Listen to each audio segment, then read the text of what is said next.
So a warm welcome to all of you to this regional multi-stakeholder consultation for Heatwave and Monsoon Preparedness. It's an honor to have such a diverse and esteemed group gathered here today to address one of the most pressing challenges facing our region, and also to understand the preparedness measures that is being taken by all the states. So without any delay, I would like to hand it over to Ms. Nupur Tyagi, who's Senior Manager of SPEAR India, for the welcome address. Thank you so much, Anna, and a very warm welcome and a good morning to every one of you who have joined us for this multi-stakeholder consultation for Heatwave and Monsoon Preparedness. It is truly an honor to have such a distinguished group of experts, stakeholders, and others experts who have joined us for this consultation focused in South India. So as we convene this consultation, we are acutely aware of the increasing challenges which are posed by the changing climate patterns, particularly intensifying heat waves and also the unpredictable monsoon seasons. So these phenomena far-reaching impacts which test the resilience of our community, infrastructure, as well as ecosystems. And for us, it is imperative that we come together and we combine our knowledge, our experiences, and resource to develop comprehensive and proactive strategies to tackle these challenges. So the significance of this particular consultation for a multi-stakeholder collaboration, it cannot be overstated. Each of the experts and the speakers who will be speaking today, they bring in their unique perspectives, expertise, and also insights from various sectors, including from government, from non-governmental agencies, academic institutions, and community-based organizations. So with this consultation, by pooling our collective wisdom, we can foster an environment of cooperation, innovation, as well as our shared responsibilities. And all of which is vital for confronting the challenges that are that we face every season with heat waves and monsoon. And so during the consultation today, we will engage in these discussion, exchange best practices, and also explore innovative approaches to enhance our preparedness and response mechanisms. We'll be talking about a range of topics, and with this, I would like to encourage each and every one of you, not just the experts and the panelists who have joined us, but also the participants to actively participate in this discussion, share your knowledge, your experiences, and also contribute to the collective efforts that are aimed towards mitigating the impact of heat wave and monsoons. And with this consultation, we aim to foster an inclusive environment where diverse voices are heard, and together, all of these stakeholders, we can work collaboratively to ensure that the communities are better equipped to withstand the challenges of heat waves and monsoons, and we are able to protect lives and livelihoods. Once again, I would like to extend my warmest welcome to all of you, and we're really looking forward to the outcomes of this consultation. So while this one is being organized for South India, we are organizing this as a series of regional consultations across different parts of India, which will be consolidated in a national event sometime in the end of June. So looking forward to the discussions today. With that, I'll hand it back to Hannah. Thank you. Thank you so much, ma'am, for that welcome address. So moving forward, I'll do a brief context setting. So as we all know, heat waves and monsoons have become increasingly severe and frequent in recent times, especially due to the climate change, wreaking havoc on communities and economies. And it's imperative that we come together, pooling our knowledge, expertise, and resources to effectively mitigate the impacts of these extreme weather events. So this consultation serves as a platform for collaboration, learning, and development of context-specific solutions. So we have representatives, as you all know, from various sectors, including government agencies, NGOs, INGOs, academia, community leaders, and also disaster management organizations. I would like to highlight that, all of your presence here today is a testament to your commitment towards ensuring the safety and well-being of our communities. So this regional level multi-stakeholder consultation for heatwave and monsoon preparedness specifically tailored for South India, is actually hosted and facilitated by Sphere India, but majorly organized by state IAGs, interagency groups, state disaster management authorities, including of states including Kerala, Tamil Nadu, Karnataka, Andhra Pradesh, Telangana, Goa, Lakshadweep, and Andaman and Nicobar Islands. So we have tried, this session aims to address the critical challenges posed by heat wave and monsoons in all these regions, and to understand the suggestions from our each other counterparts. So the consultation brings together diverse stakeholders, including government agencies, NGOs, and we aim to foster collaboration and knowledge exchange. We strive to develop context-specific strategies and enhance our preparedness for these extreme events. So I encourage each and every one of you to actively participate and share your insights and engage in the fruitful discussion. So together, let us pave a way for stronger resilience, like more effective strategies and better coordination to safeguard our lives and livelihood. So with this, I would also like to welcome Mr. Mahendra Rajaram, who is a disaster risk reduction officer, South India, work for UNICEF, to add to the context, sir, please. Thank you, Ms. Anna. Can you hear me, please? Yes, we can hear you, sir. Yeah, thank you. I think welcoming this initiative of having a consultation in South India, where we have people from different walks of life, academicians, people who are in the community of practice, especially from SDMAs and also from other departments who are present here. And continuing with Ms. Anna's note setting, we need to have a look at South India from different perspectives. A perennial state, we have good rains. If it's excess rains, then we face floods in certain part of these states, in certain regions. And if it is less rain, then we experience droughts in the same regions. So the situation in South, if you look at from the coastal Andhra Pradesh to the coast of Goa, we do experience cyclones. As a result, we also see floods. We also have regions in Tamil Nadu, in Karnataka, in Telangana and Andhra, which are drought prone because of less rainfalls. So situation makes all the entire state government always to be on focusing on disaster management, whether it's a drought or floods. Given the context of the SDMAs, they have been focusing on preparing the Heatwave action plan. If it is in the month of May, June, or April, May, they have been combating Heatwave. If you look at South, especially the Telangana and Andhra Pradesh, the state governments have taken a lead from 2016 onwards, where they have seen number of deaths taking place because of heat waves, and the states have started working with the support of NDMA in a major way from 2017 onwards in putting Heatwave action plan in place and follow up on those things, which has in a way resulted in less deaths because of heat wave. There is lot of awareness among the communities.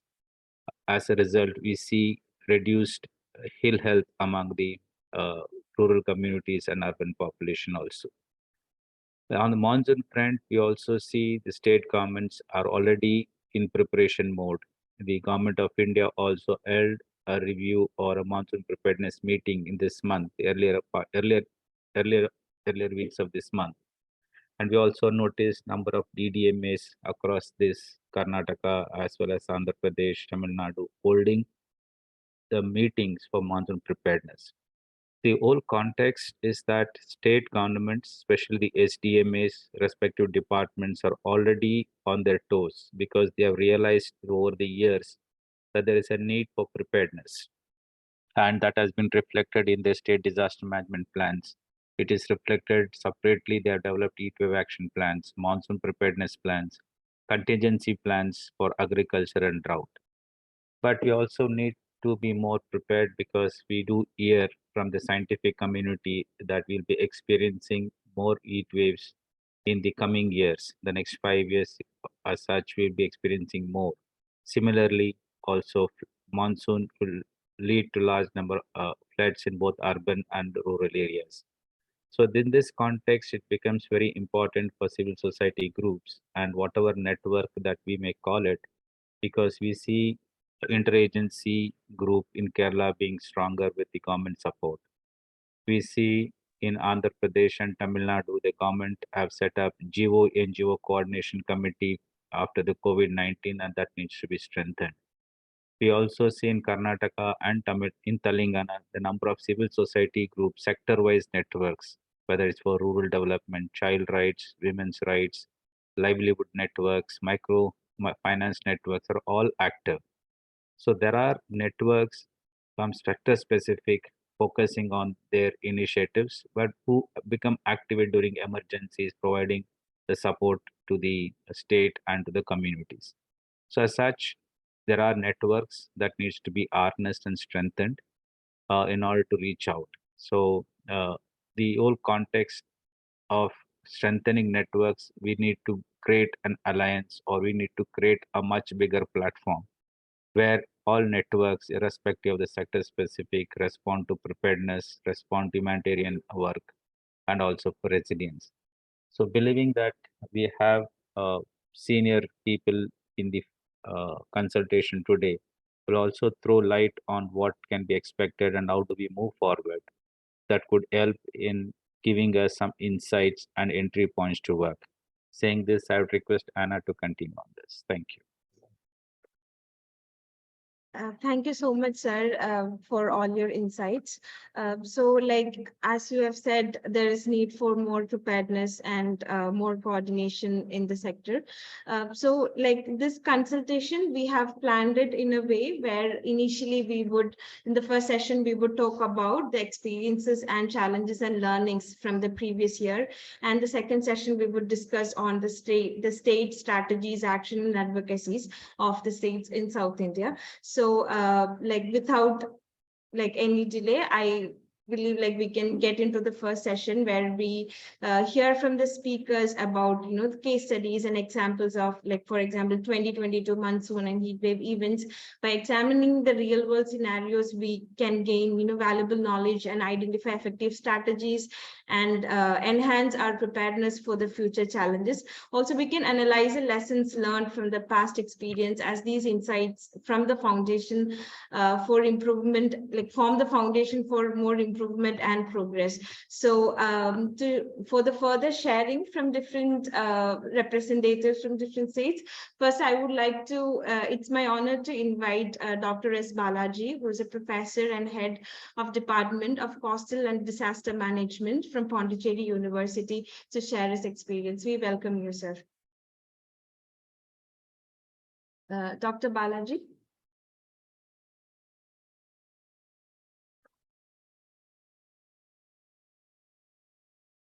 I think he has been.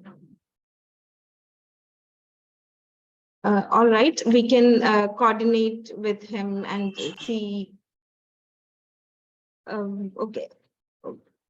Okay, he's back.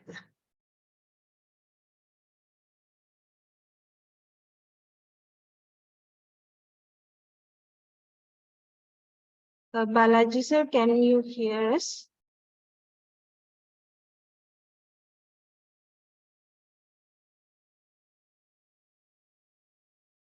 Maybe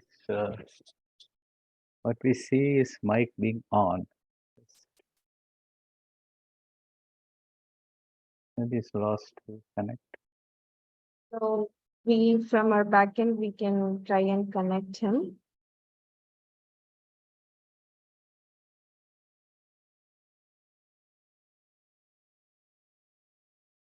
Maybe you can request her to come as the next speaker, then we can move ahead with the, if the servers are available. Yes. For sure. So then now we can, I would like to welcome Mr. A. Jayaprakash sir, who's serving as a district fire officer, Khammam, Telangana, to share the experiences and challenges and learnings from the previous year.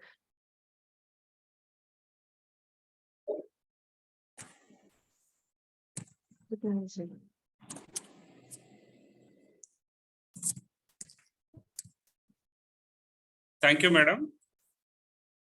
Good morning, sir. Thank you. Thank you, sir. Thank you. Please go ahead, sir. Actually, coming to Telangana, sir, we have Godavari Basin. The Godavari Basin area comes to the 4 districts like Adilabad, Khammam, Warangal, and Karimnagar. So coming to the case study to Bhadrachalam, I will tell what the situation happened in the last year at Bhadrachalam. So I will tell you. So if you see I'm A. Jayaprakash, District Fire Officer, Khammam, sir. Looking after 2 districts, Khammam and Bhadradri Kottagudem districts. The Bhadrachalam is located in the Bhadradri Kottagudem districts. So if you see the last 30 years, the flood level in 1986, it was recorded 75.6 feet at Bhadrachalam. Generally the flood level warning at Bhadrachalam will be, first warning will be at 43 feet and second warning will be at 48 feet. And the danger level is at 53 feet. But if you observe the data for last 12 years, the danger level has crossed almost 4 times. In the 2013, it was 61.6 feet. And in the year 2014, it was 56.1 feet. And coming to 2020, it was 61.6 feet. And 2022, it was 71.10. So it was the highest ever since the last decade. After 1986, the flood level, if you monitor, I will share the screen.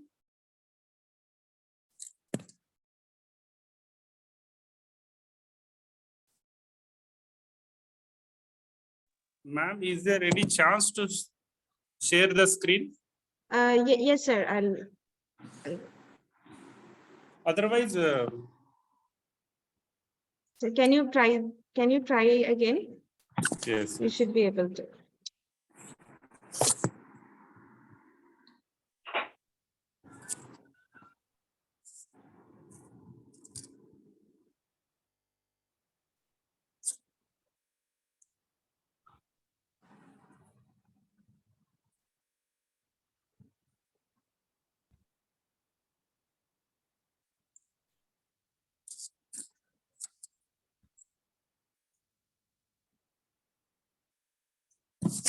Otherwise, Yeah. So were you able to? Yeah, no, I'm not able to, but I will go through. So the flood situation at Bhadrachalam was on the 13th July 2022. It was the last year. It was the danger level was 53, and it was crossed 11 a.m. The 13 lakh cusecs of water was discharged from the upper streams of the Godavari basin. So upper streams, which had on the 14th July, it has come to 60 feet at morning 11 o'clock. The 17,92,301 cusecs of water was discharged, and the 15th July 2022, it was recorded the maximum highest. At this situation, almost the 7 mandals in Bhadrachalam, there is no power supply to the 2 mandals, that is Charla and Dummagudam mandals were severely affected, and the very old bridge was constructed around 60 years back. It was closed for 48 hours. There was no transportation facility to the Bhadrachalam town. So it was cut down from the neighboring states, Chhattisgarh, Andhra Pradesh. So we were stayed there for around 8 to 10 days. The situation was because of the state government preparedness, around 10,000 people were early due to early warning system. They were easily evacuated and they have shifted to the safer places. Even then, there is a loss of life due to heavy floods. Some people are drowned, and some animals also died. So the situation was come to normal after it was 15th July 2022. It was reached 71 feet. And it took around 5 days to reach to the normal level, 43 feet. It was come to 23rd July 2022. It was come to normal stage. So the state governments are already prepared. And coming to our fire department, we have been provided with the boats, and we are coordinating with the NDRF teams, and we are working with them in the safer evacuation of the people from the time to time. So the main area is to control this in the future. the levees must be constructed around the where is the channel flow is there. To protect the towns, levees must be constructed. And apart from this, you can improve desiltation of the rivers. And apart from that, by confining the flow between the high banks for the construction flood, you can do this.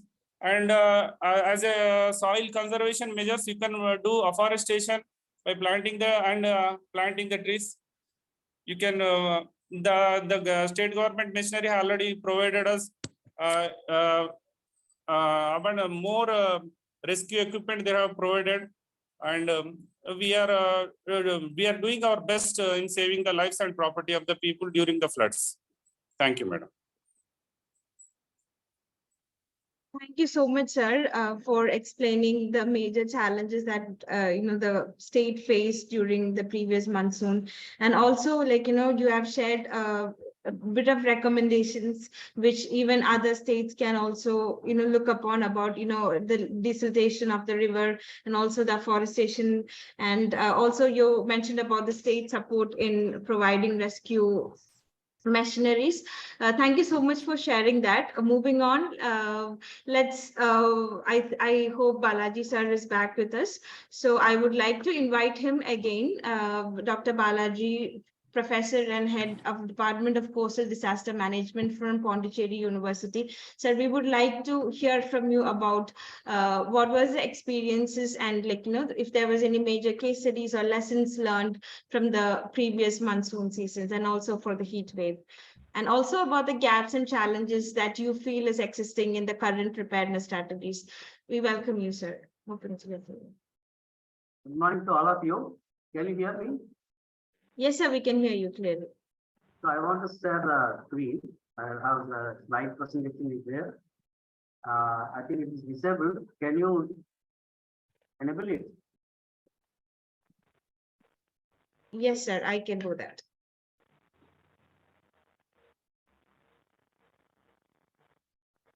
Can you try that, sir?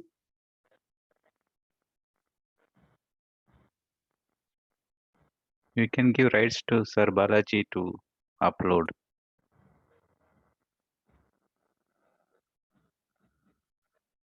Sir, I've given you the right. Can you? Yeah, just Yeah, co-host. Yes.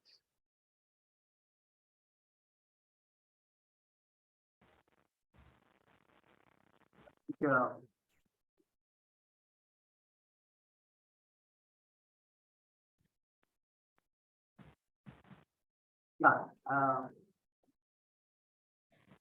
Okay, it's taking some time.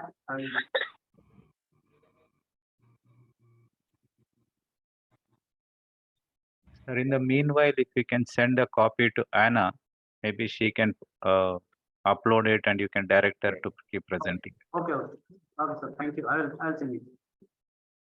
I think you can. I will talk. You can give it to some other speaker. I will join. Sure. Thank you.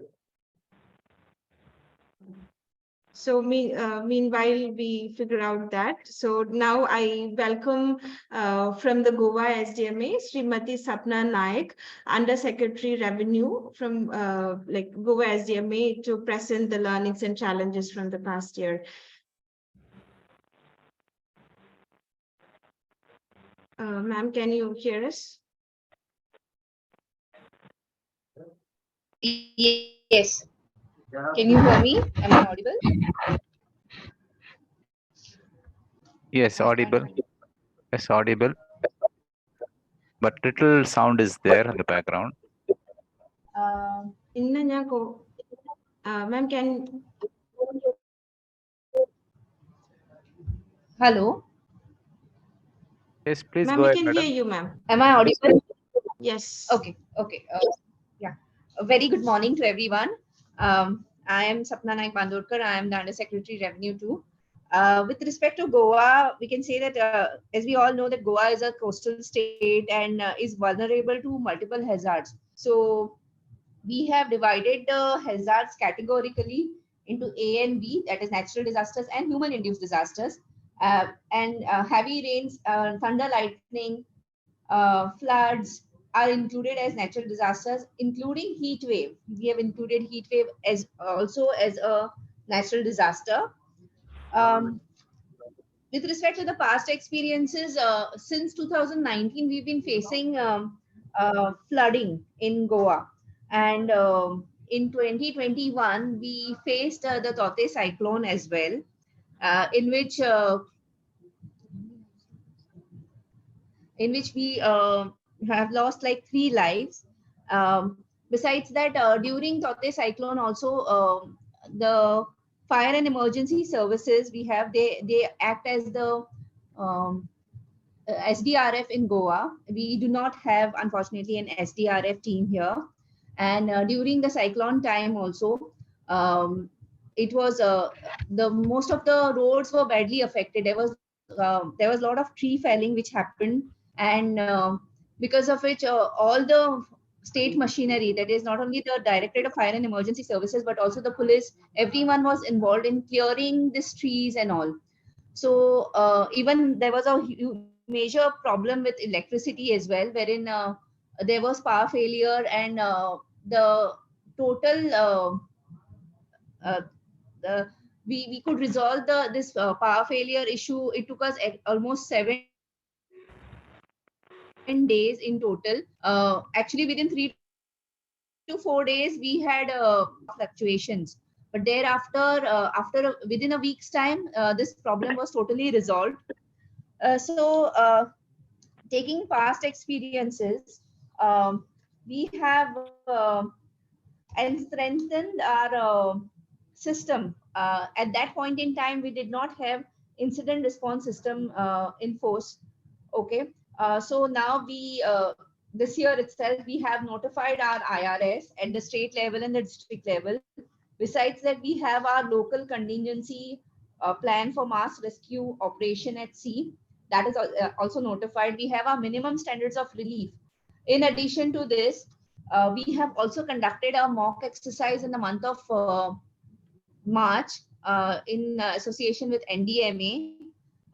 It was an exercise which is conducted in both the districts, that is North and South. And in this, we had major involvement of all the stakeholders, including Abda Mitras and civil defense, so that we understand, practically understand their role when in case of any disaster-like situation. In addition to this, extension of emergency response support system, that is 112, with respect to disaster emergency project, we already have our team in place. We have one supervisor and 3 DEOs. The SOPs have been developed and been submitted to NDMA, and we are awaiting the approval. Okay. This is a roundabout team. In addition to this, at SCOC level, we have our 8 DEOs who are working 24/7 throughout the year. Okay. With respect, we also make use of now common alert protocol. And last year, when Goa was on red alert, wherein we were told that we would have heavy rainfall on 8th of July, we had issued a warning, and the same was disseminated using CAP such a bulk SMS system by Goa SDMA, and around 216 lakh people. Okay. With respect to shifting people to the shelter homes under NCRMP, we have 11 shelter homes which are constructed on a high altitude area, wherein any person, people who are affected, people who have houses in the low lying areas, and if flooding happens and they need to be shifted, then they can be easily shifted to this shelter homes. In addition to that, the DDMAs North and South have identified in total 259 schools and 132 community halls. Besides that, on IDRN portal, we also have our machinery and equipment in place, which is regularly being updated. Upscaling of Abda Mitra is also going on, and we have 31 Abda Sakis, not only Abda Mitras, but we have Abda Sakis as well. And With respect to mitigation measures for heat wave also, we have prepared the heat wave action plan, and it is a first it is marked for approval. It's under submission. Our disaster management plans with respect to districts is already in lines with NDMP 2019. We have also conducted 2 meetings. One was with all the stakeholders, pre-monsoon meetings. One was conducted by Secretary Revenue, and the second one was the Goa SDMA meeting, which was chaired by Honorable CM and Honorable Revenue Minister CS of the state of Goa and Secretary Revenue.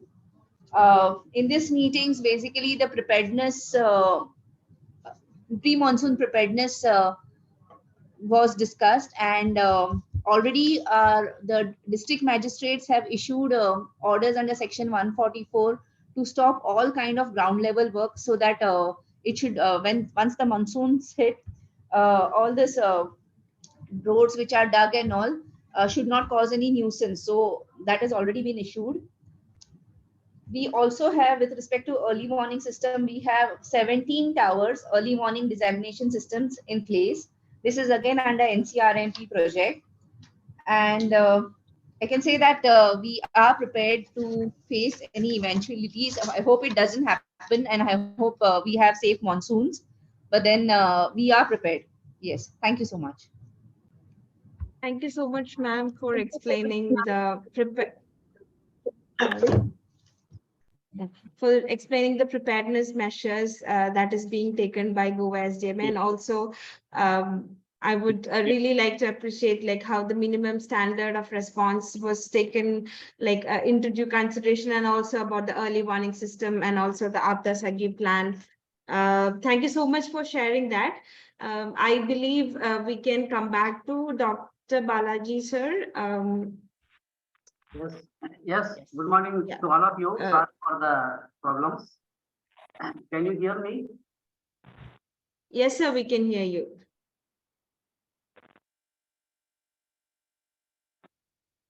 Can you able to see the mic? Yes, sir. Yes, sir. We can see it. If you can make it into full screen, it would be more better. Yeah. Yeah. Public के बीच में First time. Sir, this is also fine. So you can continue with the presentation.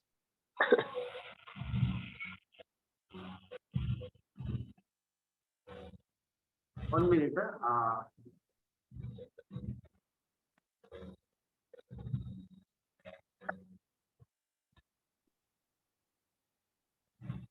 Well,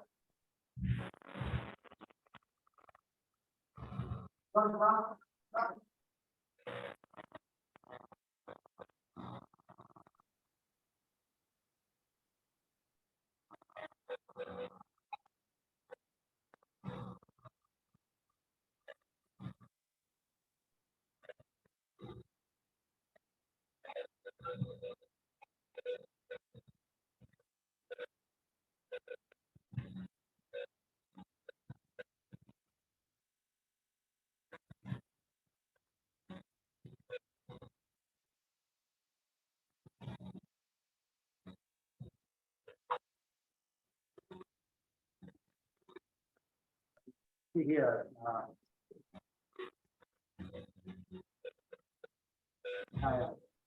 Sir, we can hear you. Please, you can go ahead, I suppose.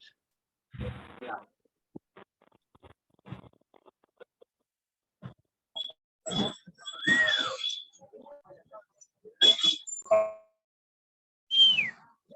Request others to mute, please.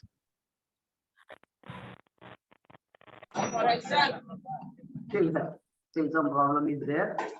You can continue with your talk, sir. We can share the PPT later. I would also request others to. Your screen is on, sir. Please go ahead. We can see your screen. Here, okay. Yeah, please go ahead, sir. Yeah, climate change refers to the long-term changes Long-term changes in the sense decade or longer or an extended period in rainfall, temperature, and humidity. Nowadays, drastic changes are taking in temperature, rainfall, and then flooding taking place nowadays globally. Similarly, the sea surface temperature of the Arabian Sea and Bay of Bengal also are showing increasing trend. And because of the sea surface temperature, the coral are affected and fish populations, all these things are affected. In the last century, the frequency of occurrence of cyclonic storm shows increasing trend in the month of November. In addition, there is increase in the number of severe cyclonic storms crossing the Indian coast.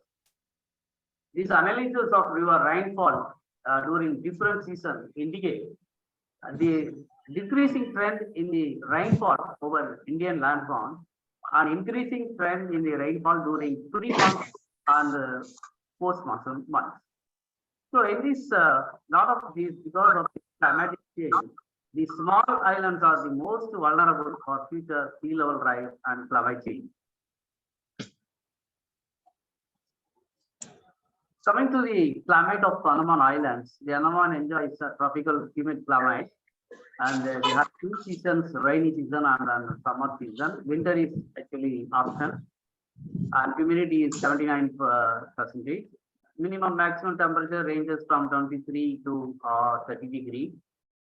Relative humidity is 79 to 89%, and maximum and minimum temperature in the island fluctuate between 27 to 33 and 21 to 35.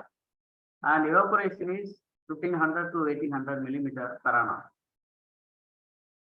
Coming to the rainfall in Andaman and Nicobar Island, the rainfall is received through two seasons, like southwest monsoon and the northeast.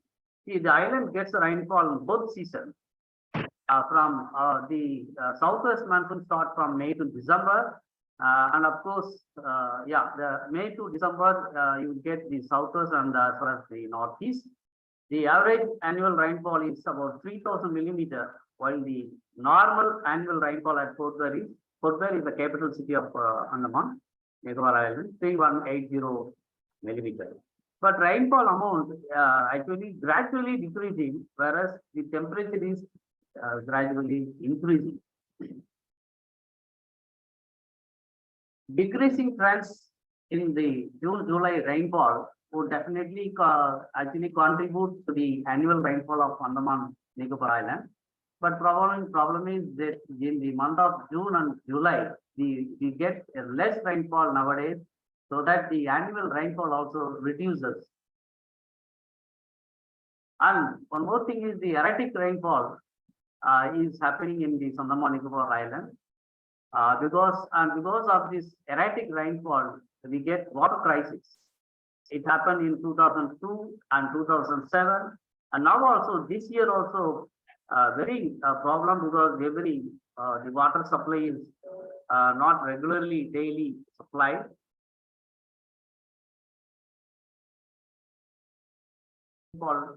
The groundwater is also affected. Prior to 1990, the rainfall used to come on first week of April every year. First week of April, we get rain.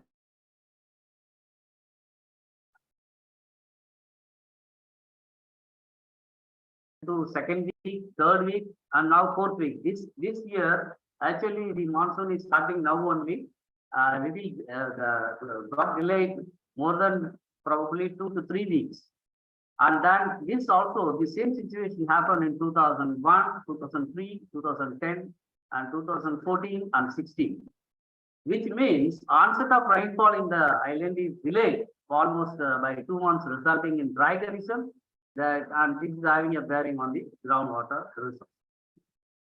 Maximum and minimum temperature it is showing an upward trend since 1949, averaging an increase of 0.01 degree per year to the baseline period. And of course, we have done some work on that climatic changes, and we found that there is an increase of 0.5 degree 5.5 degree increase of temperature in the the analysis of the last 100 years data. And IPCC fourth assessment report confirmed the findings of the third assessment report. It stated that small islands are the most vulnerable to climatic variability and long-term climate change impacts. Climate changes affect the groundwater availability. Of course, we are practically facing this problem. Groundwater, though the island is receiving a lot of rainfall, yet probably we have to go for many other groundwater management strategies. And but still now the groundwater scarcity exists in the island. And as I told you that every 10 days the water is supplied. And similarly, the Europe is also facing problem, as you know that you might have seen in Spain. Water scarcity in Spain and water scarcity in UK are very peculiar. So as a whole, I can say that changes, the climate change is taking place in every temperature, rainfall, and then sea level rises are taking place drastically and globally. Thank you. Thank you so much, Dr. Balaji sir, for giving us a very good idea about the rainfall and the monsoon pattern, especially in the Andaman and Nicobar Islands. So, as you have correctly said, small island territories are most vulnerable to climate change impacts, and we hope that the Andaman is ready to to face the upcoming monsoon and the preparedness session. Thank you so much for your time. Moving on, I would like to welcome Mr. Raghu Vivi from the Urban Local Board representing Karnataka to share the experiences and learnings and challenges.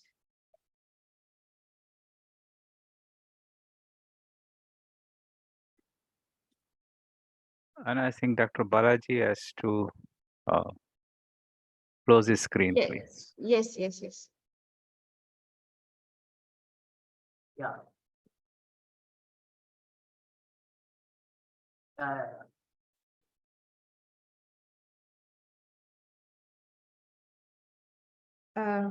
Raghu sir, can you hear me?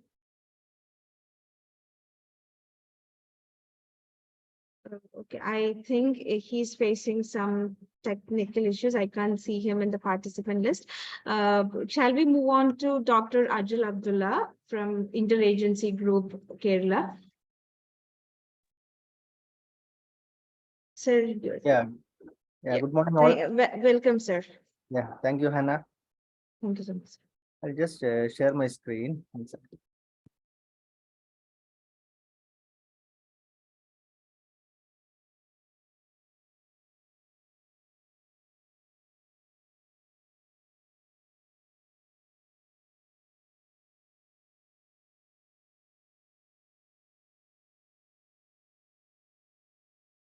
Yeah, can you see the screen? Yes, sir, we can see. Yeah, okay. So anyway, thank you, Sphere India, for conducting this session. Basically, we should go ahead with a coordinated manner so that the benefits are shared among our benefits, or the studies or the knowledge shared among the different states, and for a better disaster management system in India. So we'll just go ahead with the topic as such. So we are just going discussing the experiences, the challenges, and the learnings from the previous disasters, and how prepared are we to face the if any disasters occur in the coming future. So so let me come with start from the 2018 floods. This was one of the drastic situation that Kerala faced after long years. So rather, I would say the 2018 floods, we were doing a disaster preparedness and the disaster response all during the time of disaster. So that was a situation in Kerala in 2018 floods. So the 2018, we had a 256% higher than usual rainfall. And severe flooding started from the 15th of August 2018, almost the entire state. We had almost 1,259 of the villages affected in Kerala. And out of the 54 dams within the state, 35 were often opened for the first time in the history. So main districts affected were the Idukki and Wayanad. There are the hilly areas where there were severe landslides that left these areas completely isolated. So according to government of Kerala, 1/6 of the population of the state was severely affected by the floods. We had a loss of around 483 people during this 2018 floods, and more than 1 million were left homeless. So because the water levels were rising heavily, and emergency relief camps were set up, and all the 14 districts were under red alert during this period. So this is the situation of Kerala during 2018 floods. So how our system could work during the 2018 floods, even though we were less prepared to meet floods. So the government of Kerala, with the support of all the line departments and the KSDMA, they swiftly activated the rescue and relief operations. And the major thing which we saw was several NGOs. Even though we didn't have an IAG during that time, several NGOs came to the support of the government, and more importantly, the fishing community. Nearly 6,000 of the fishing community came to rescue the people. So they could save around 50,000, 60,000 lives. That is one highlight which we had in Kerala. Then we had for the healthcare system, for managing the camps and all, we started something called the Operation Navajeevan in Calicut district. It was a PPP, public-private participation model of for healthcare, wherein all the camps were either allocated to the public system or the government system or the private system, and no people were devoid of any healthcare support. So that was one initiative which was started in Calicut, and soon it spread to the entire Kerala also. Then just prior to that, 2-3 months prior to that, only in Kozhikode district, we had the epidemic of Nipah. So we definitely have a well-set ambulance system. That is also a PPP model, wherein all the ambulances are networked through a system that was started by Angels International Foundation. So that helped us a lot during the 2018 floods also, to transport, to easily mobilize the ambulances and all. And as I said, the camps were managed by the village officers with the help of different NGOs, but it was in less coordinated manner. That was one of the challenges which we had during the 2018 floods. So I'll just go through some of the lessons that we learned during the 2018 floods. So the main thing is that we do not have a DRR strategies in our state. And also the increased damages were mainly due to the improper sewage and drainage system, the unplanned and unscientific constructions, and the excessive quarrying. They were all causing high risk for the development of floods and all. So we had a multi-stakeholder disaster risk management strategies. So everyone helped to support the system for this. And what we learned was, because we saw everyone working together, but not coordinated.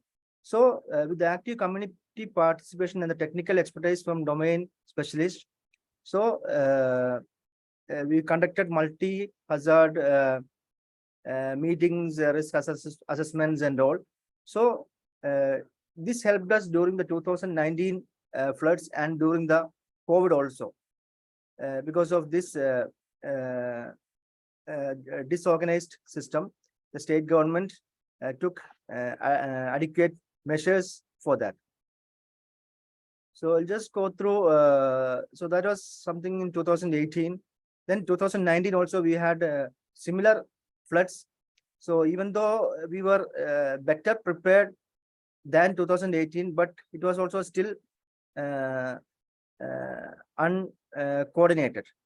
In 2022, that is the next one, because we had a painful reminder of the 2018 flood, but luckily only very few districts were affected, and unfortunately we lost 19 people during the 2022 monsoon. It was mainly due to landslides rather than floods. But what we saw was more coordinated activities of NGOs through the IAG, which was established in 2020. So I'll just go through what are the measures taken by the state after the 2018 and 19 floods to escalate our disaster management system. We had seen the formation of IAG in all the 14 districts of Kerala from 2019 onwards. Then the government started something called the Samohika Sannadha Sena to involve all the volunteers and to bring them under a single umbrella. That was starting during the just before the COVID, and that saw a tremendous response to during the to use them during the COVID pandemic. Then many of the districts in our Kerala, we have IAG even at the taluk and the village levels, so that the taluk officials and the village officials, they get a good acquaintance with the NGOs as a preparedness manner, because during disaster, many NGOs, many political parties, everyone comes and helps, but that caused lot of issues also. That is one major problem, because the officials, they don't have an acquaintance with them, and so many problems. So to mitigate these issues, we have started the village and taluk level IAGs. Then the civil defense, Abda Mitra, all are being set up in different districts also. And in 2023, the government took a great leap in disaster management, making state IAG as a formal body. And in that body, we have the coordinators of all the NGOs, all the IAGs, and the line departments, the civil defense, Abda Mitra. So everyone will be working as a good coordinated system. Then we have taken measures for to support the vulnerable communities at large. Then we have a good system for message disseminations that is causing a lot of havoc during disasters. So the KSDMA, the DDMAs, and the IAG groups, they are taking measures to disseminate only the correct matters which are issued from the government. So if you come to the gaps and challenges in the existing strategies, in Kerala, as we have seen during the 2018, 19, and 2020, 22, it's a very unpredictable manner. The state, the areas are being affected. So so we cannot pinpoint particular locations. So the entire state and the entire districts and villages, they have to go through the preparedness measures, and that is being done now in a coordinated manner. And we still don't have a proper software for the supply chain management. That is causing a lot of duplications of supply of materials or the manpower. So I think the state is working on that. And thank you. So I just shared some of my some of our experiences and the learnings. And thank you. Let us all work together and we'll go forward. Thank you. Thank you so much, Dr. Ajal, for sharing in a very descriptive manner about learning's challenges. Especially, I would like to highlight about some of the challenges that you mentioned about coordinations and also excessive quarrying and also sewage system. It's something that every other state can also highlight, and also would really like to appreciate about the measures taken, especially when it comes to IAGs and also Sandhya Senas for better coordination. Thank you for sharing that. We are a bit overboard on time, so let's quickly move on to our next speaker. I would like to welcome Mr. Suresh Mariaselvam, who is a former advisor of Canada, UNFPA and UNGP, to share his experiences about from the Tamil Nadu state. Yeah. We welcome you, sir. Yeah, good afternoon. A warm thanks to everyone participating here. Am I audible? Yes, sir, you are audible. Thank you. Yeah, Sir, right. you're audible. Okay, without wasting time, I would like to upload my presentation. Could you please enable me? Sir, we are sharing it for you, sir. All So we right, have got all it. right, all right, all right. Thank you. Okay, now you can make the full screen. I'll switch off my camera. Yeah, you can make the, yeah. Thank you very much. I'm Suresh Mariaselvam, a former advisor with Danish International Development Assistance, Government of Denmark, and it's a bilateral agency with Government of Denmark in India. And then I was an advisor with UNFPA in Odisha, promoting National Rural Health Mission, as well as later I joined UNDP as a coordination and networking officer in handling the tsunami application service. Next slide, please. Yeah, the basic lessons what we have to learn. So since I'm a coordination networking officer, I'm not a specialization.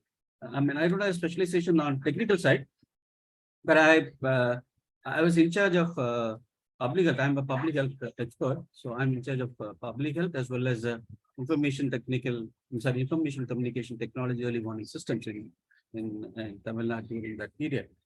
So the basic lesson, what everyone should understand is the interaction between the needs and resources is very important. Based on this and the lessons learned from Odisha super cyclone, 2001 Bhuj earthquake, and the light of Disaster Management Act in 2005 September, and the guidelines prepared by NDMA and the trainings organized by NIDM. The base information structure is one side there is community demand and needs, another side is the services and resources available. And as a stakeholder, we should interact both sides, and right supply to the right need is the mantra for a successful DRR management. Next slide, please. Next slide.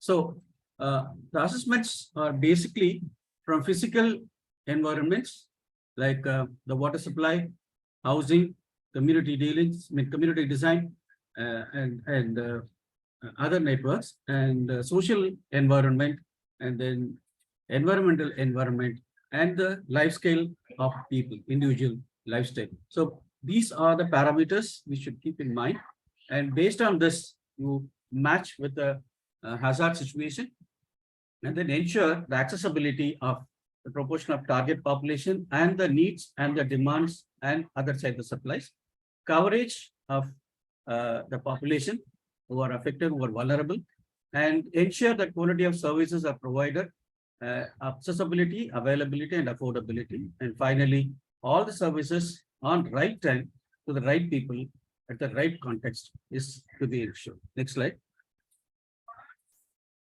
So this is a model. First, Tamil Nadu showed the way in 2005, a neutral platform called Tamil Nadu Tsunami Resource Center, which is the model first established in Tamil Nadu, because the devastation impact of tsunami was quite big. Within 15-20 minutes, there was a huge devastation happened in the 14 coastal districts of Tamil Nadu to the range of 1,427 kilometers. Within 3-4 hours, we lost 10,000 people, lives lost and economic loss, and so many things. So there was a lot of involvement of NGOs, donors, government, everything, but there was a lot of duplication. To avoid that, the government and government of state government, central government, and UNDP, they formed a neutral platform called Tamil Nadu Tsunami Resource Center. And the mechanism is first see the base of it. The entire demand from the community was divided into sectors like shelter, water, sanitation, livelihoods, child protection, community-based disaster management, preparedness, environment, education, information communication technology, cross-sectional issues like social equity, gender, digital divide, all these sectors were divided. And then every district, there was a resource center was formed. Resource center in starting from Tiruvallur up to Kanyakumari, every district, there was a resource center. And resource centers were supported by village information systems, or village information centers and village knowledge centers.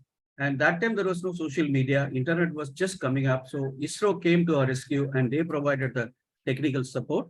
And so these are the resource centers, the district level. These are the sectors. Combining all this thing, information was collected sector wise, and then TNTRC could collect everything in the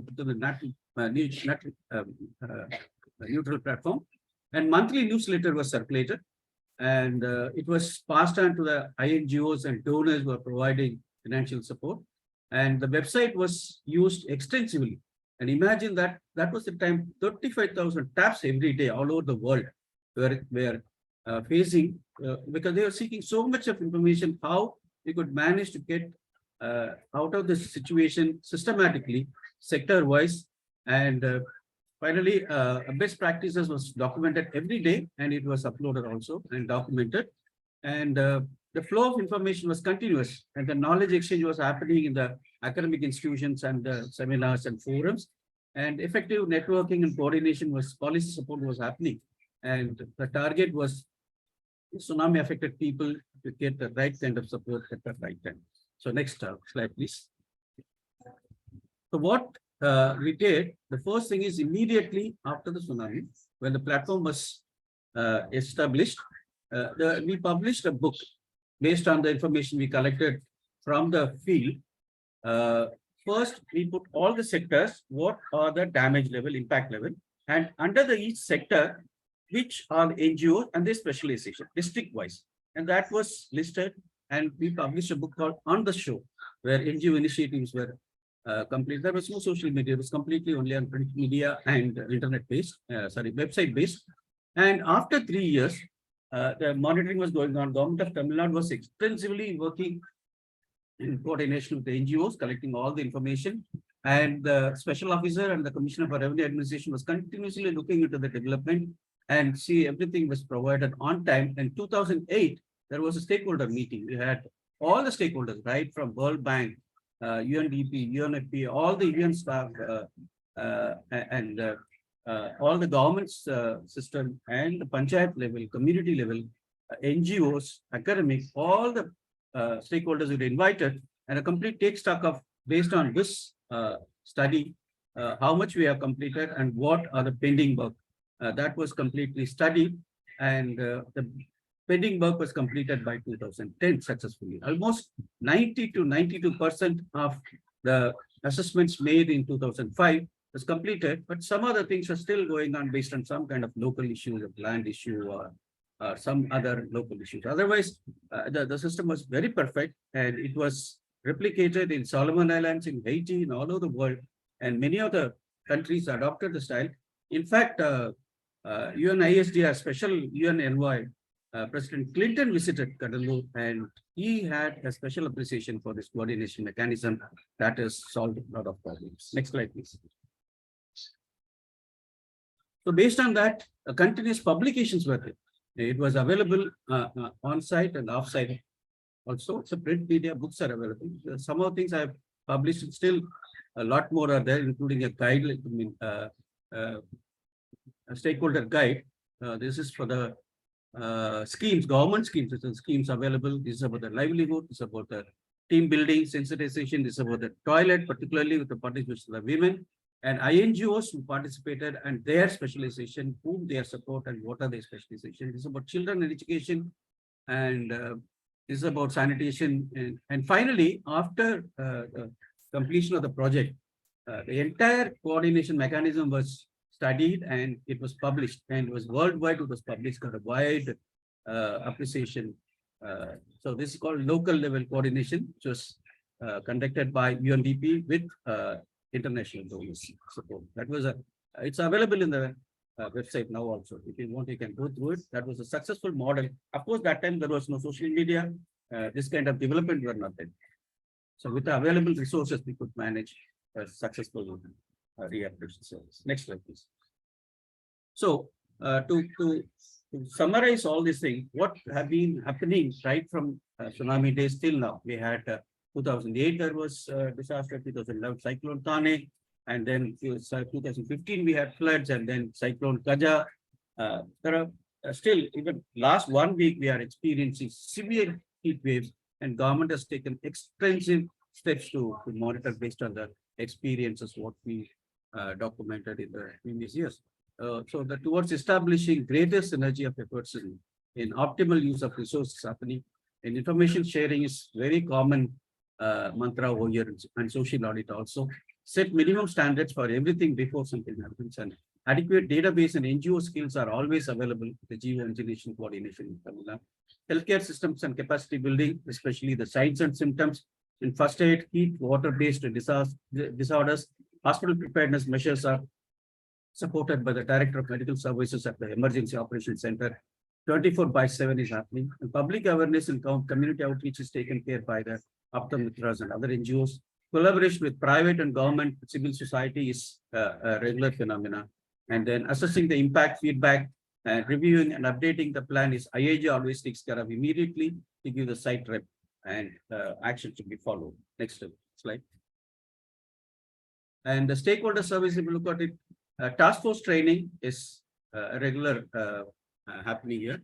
Distribution of IEC materials from the disaster SDMA as well as from the health sector. The IEC materials, the form of flyers, pamphlets, as well as in digital media using social media, it is immediately being floated.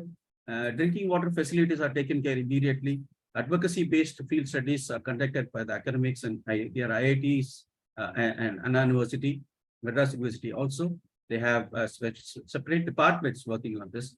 Livelihood and financial support and risk transfer strategies like insurance transfer special schemes are introduced, and all sector development is happening. Not only one particular, there is always uniform sectoral development happening, and documentation of good practice is also part of GEO and GEO coordination. Next slide, please.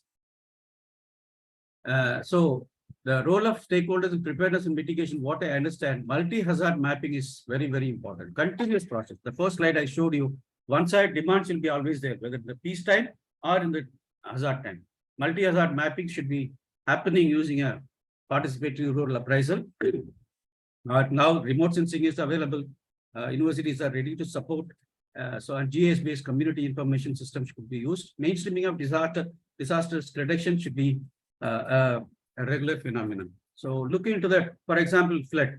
So whenever the Kaveri River or Metro Dam is open, just 1 month before, all the check dams are opened and checked and kept ready so that there should not be any kind of disaster. This kind of activities are coming under the regular developmental plans. And social inclusion is now an awareness everywhere. The vulnerable communities are identified and they are being addressed to the government through the public domain. And shelter, public buildings, infrastructure watch by the CMDA as well as the having the building code, natural resource management, climate change adaptation by the government as well as from the academic institutions, and techno-social regimes using the technology to the maximum level to solve the problems are being used. Media campaign and IEC activities in full swing. Policy research studies and recommendations are conducted by specific groups who are in advocacy-based NGOs. Regular follow-up of guidelines of policy note has to be done. Next slide. Sir, also if we can wrap up in 1 2 minutes, considering the time. Yeah, that's it. Only two activities, 2 slides Sure, are there. So key activities. So these keep this as a framework. Institutional arrangement should be strong. Formation of task forces, coordination mechanism, contingency planning, framing, piloting, validation, capacity needs analysis and standardized capacity building, training, simulation models, hazard monitoring and forecasting and early warning, information, knowledge management and communication is a base for everything. So the information is available, you can take any action area. Next slide. So the challenges, what I came across based on the this last 15 years activities, the coordination happening only during the emergencies. They all come together. Otherwise, that kind of coordination is not happening. Brief time spans for relief interventions, neglect of remote and inaccessible disaster affected areas. Only that urban areas are covered, or most affected areas are covered, but the remote areas have to be identified whether they are affected or not. That should be looked into. Tendency to rush to the epidemic center is always happening. So it should be equal to every place. Inadequate adherence of humanitarian standards, inadequate transparency of accountability and donors and the NGOs, neglect of rural and urban diversity, lack of clear exit strategy during transition. All of a sudden, when they are moving it over there will be a gap. Again, there will be a dip. Again, it has to take time for it over there. So there should be a clear exit plan for every donor so that the handheld support should be transferred, ownership could be transferred. And the advocacy role by NGOs should be strengthened. Next one. Only 2 slides are there. One is opportunities and strengthening the NGO coordination that's happening with IAG that has to be strengthened. GEO coordination institutional arrangements, developing the roadmap for short and medium and long term. So it's not only for particular disaster or particular short term. This thing should be a continuous process. Common accessibility of disaster affected areas, focus on the most vulnerable approach disasters as well be, and setting of committing of minimum standards by GEO and institutionalization of knowledge creation and management creation. Next slide. So particularly coming to it, what we have been doing, I'm just giving a glimpse of it. Recording of number of heat wave days has been recorded. How many days was it? But now it's continuously been recorded. Now it exceeded, I think, 40, 42, something like that maximum. So number of days has been recorded. Any trends of change in the frequency and heat geospatial trend analysis being done. Heat mapping is going on, vulnerability mapping and device more target intervention. Once the mapping is done, the vulnerability mapping is given to the health department. They will go through age-based morbidity and mortality. Luckily, and not one say luckily, it is a well-planned activity. So there is not even a single death in Tamil Nadu this year. And morbidity, there is no special skin disease or eye disease, anything. It's been well taken care. And early warning systems also established, and the right time the system is providing all kind of information to the people to be prepared. Other activities like regular water storation, vegetation, healthcare, everything is happening. Last slide, next one. The last one, this is a monsoon preparedness. Previous one, monsoon. Yeah, the location settlement floodplains and low stagnation locations are identified, and it has been put on the map. Non-resistant buildings and foundations where the building stability has to be checked, and that they are also being marked. Lack of warning system, land with little capacity, and then community-based DRM practices, and thin out trees, trim down the overgreen vegetation. That's especially in the center of Chennai. This has been happening so that the tree fall could be avoided. Clean out dry wells and keeping ready for rainwater harvesting. Safe evacuation and temporary shelters and healthcare and surveillance. Rescue response and rehabilitation plans as usual, what we have been planning. So last one, this is what, next, last slide. This is ecosystem management is the base, and then based on the disaster management, what we have been doing, combining with the climate change adaptation and developmental planning, an ecosystem-based DRR could be established and kept as a model for the whole country. Thank you very much for your time. Thank you so much, sir. It was lovely hearing how the Tamil Nadu disaster DM team has evolved from the tsunami, and how the best practices and learnings were used in also the efforts were well documented. And thank you also for sharing the heat wave and monsoon preparedness strategies. And also it was refreshing to see how ecosystem-based approaches was used in the planning. Thank you so much, sir. So we have one more speaker in the session.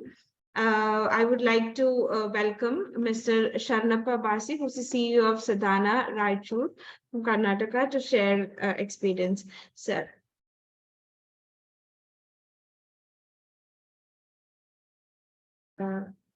Sharnappa sir, can you hear us?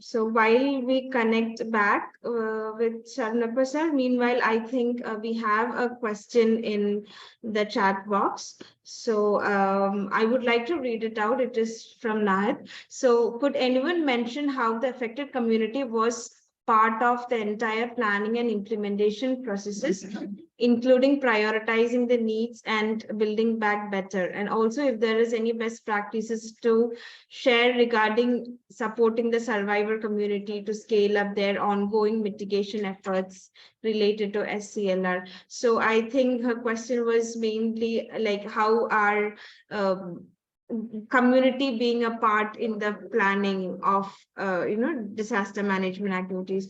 So if anybody wants to take that question. Or Shall I? sure, sir. Yeah.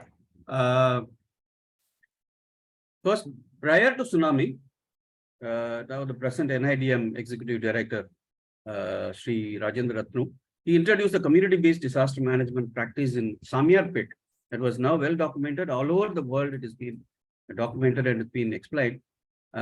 People initially, they were taught about the basic skills like swimming, first aid, and other activities to save the people. And that time, people are not very particular about what's happening. We know swimming, why we should know about all this. This is not only swimming, there are other skills, life skills which can save the people. This is prior to tsunami. And after that, immediately after the tsunami, these Samyarpet people, they saved themselves as well as they could save people from neighboring villages also. That was a refreshing idea for all the stakeholders who understand the community should be given a very clear mandate of safeguarding themselves.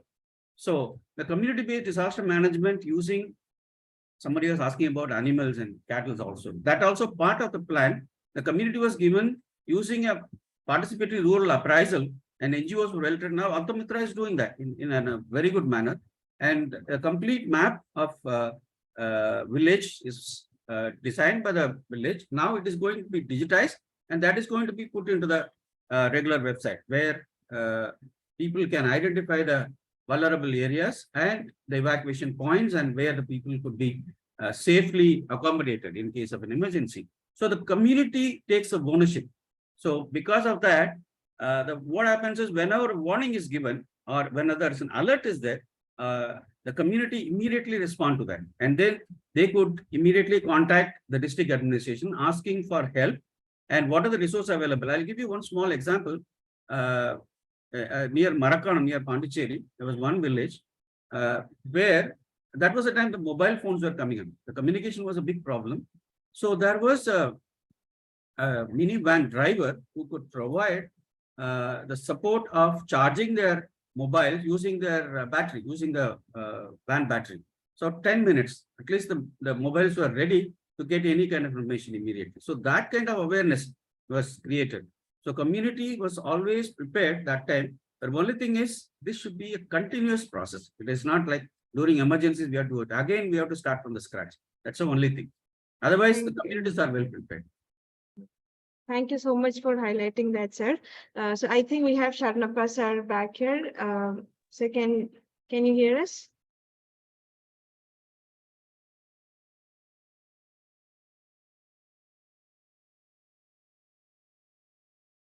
Sharnappa sir, can you hear us?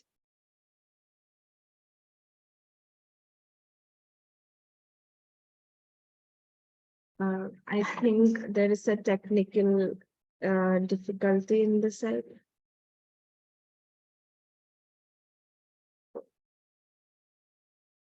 Considering the time, what we can do is we can accommodate him in the second session.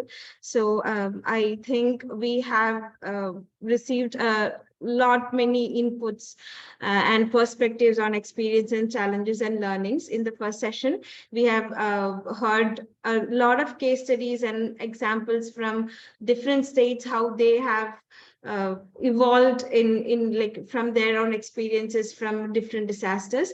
Now, I think we can move forward to the second session, where we hear from different states about what are the strategies and actions and advocacies that they have been taken for this upcoming year to understand the how are the state level monsoon preparedness plan. And also we would hear from them about role of varied stakeholders in disaster preparedness, and also the collaborative action plan to prepare for the heat wave and monsoon season. So for this session, we will be hearing from different speakers from different states. So I would, before starting the session, I would like to welcome Mahindra sir from DRR Officer of South India, UNICEF, to moderate the session for us. Thank you, Ms. Anna. Can you hear me? Yes, sir, we can hear Okay. you. Thank you very much. I think the session which shared by Dr. Balaji and IAG convener from Kerala, then Mr. Mariselvam, was really enriching in experience and in knowledge. Thank you so much. Now, as we move on to the strategy, actions, and advocacies to look into what states have been doing. So I request Dr. M. Hali from Andhra Pradesh SDMA, Ms. Vaidyanathan, Dr. Ms. Vaidyanathan from SDMA Tamil Nadu, Mr. Srinivas Reddy from District Fire Officer Hyderabad, and Sri Gaur Jalani from Goa, who is a senior consultant. So we request four of them to be share their thoughts, their experiences, and what could be done in the coming year as we start building our capacities based on the gaps and challenges that we have. So I request Dr. M. Ali from Andhra Pradesh State Disaster Management Authority to please share his thoughts. Good afternoon to all of you. Can I share my presentation? Yes, sir. I think if Anna, if you could give him the post rights. Yeah, I already shared from my side. Probably you have to permit it to be shared. I think if your presentation is with Anna, Anna, you're on mute. No. So you have already given the co-host permission, so sir, you can either share. You could share. She has given you rights to as a co-host. I have to press screen, share screen. Yeah, share screen, sir. You are able to get it? I think it's Yes, coming. I think it's working, sir. It's working? Yes, double Yes, click. sir, it's working. Yeah. Okay. You need to double click to make it screen. Shall I start? Fine. Are you able to hear Yes. me and see my Yes. presentation? Yes, Yes, we sir. can see your presentation. Please go ahead, sir. Good afternoon to all of you. I am Dr. M. Ali from Andhra Pradesh SDMA. I am looking after the disaster management and early warning systems in emergency operations center here. Our main aim is to how to transfer the information to the public is our main motto. So the motto is right information to the right people at the right time to take the right decision, right action or decision. And requirement for this type of alert system is instant communication mechanism. That is very much critical. So I am talking about the phases of disaster management, or all of these phases. I will not take much time on this. One is prevention, preparedness, response, recovery, and mitigation. For this purpose, we have a team of people working in the disaster management here. I will not go into details of that. We'll take care of several things. But now, since our aim is only here for heat wave action plans and heat wave alerts and the monsoon alerts, I'll skip this. We'll get, for this purpose, we'll get information from different sources. A lot of information comes from IMD, then ISRO, then we have some observations here, observing rainfall, and then automatic weather stations are there, about 2000 automatic weather stations are there. We also get lightning alerts, and we also have CIFAN giving information about the lightning, cyclones, and all of those topic, information.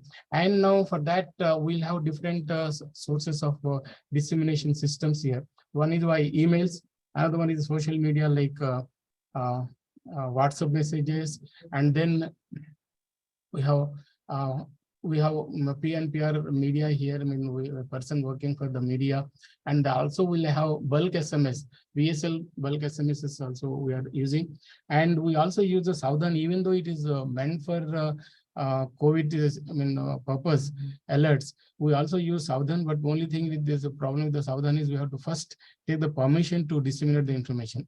And 2 years back, we have also installed alert tower siren systems, which gives sound live or pre-recorded messages can be transmitted through these towers. We have these at 76 at Mandal Emergency Operation Centers and multi-purpose cyclone centers, shelters also we have 145 in this, then 8 in tourist places. This in addition to this, we also use the CAP, which is installed, operated by NDMA. Then emergency response system also will use.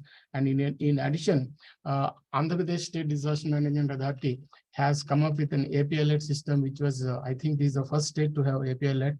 We have taken care of this also. Now, coming to the coordination, what we get is we get the information from the nodal agencies like national level and state level, like national level at IMD, INCOIS, NGRA, CWC, and at state levels, we get information from APS, DPS, that is a state government owned system, private system, autonomous system.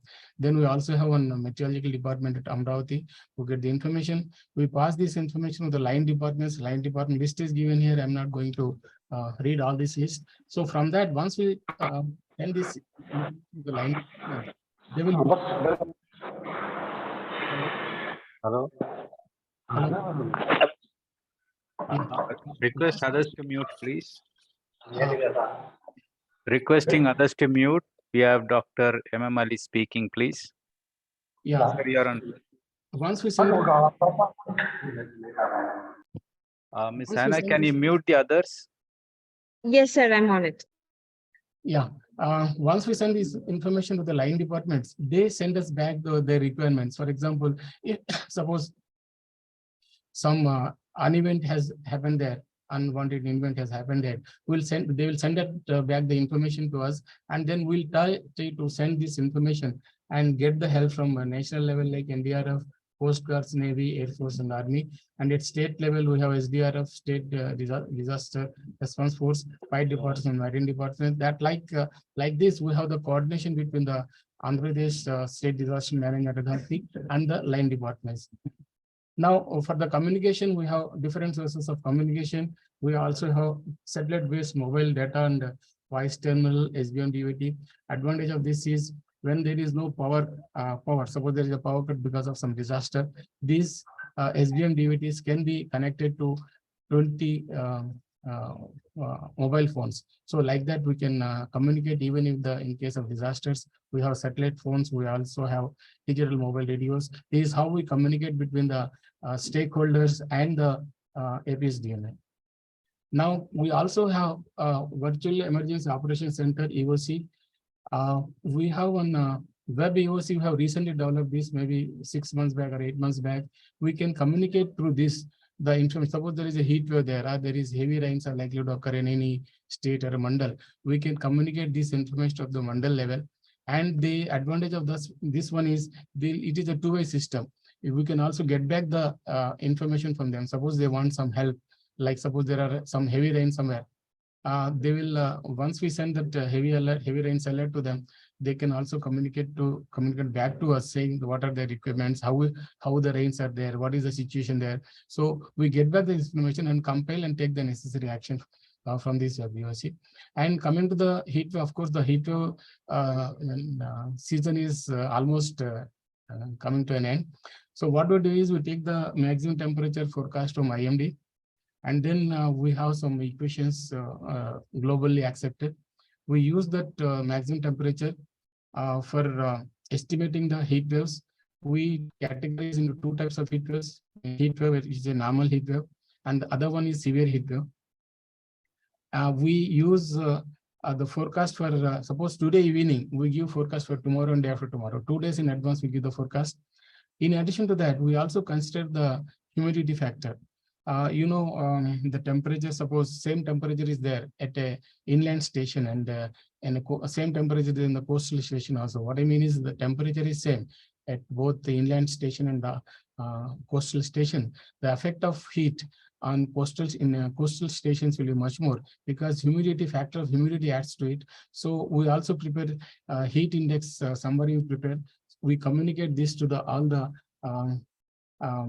collectorate office, mandal offices, and then even though we send by public WhatsApp messages also we send, and even SMS message also we send, so that people can take, it will reach all the public, entire public it will be reached, so that they can take necessary action on that.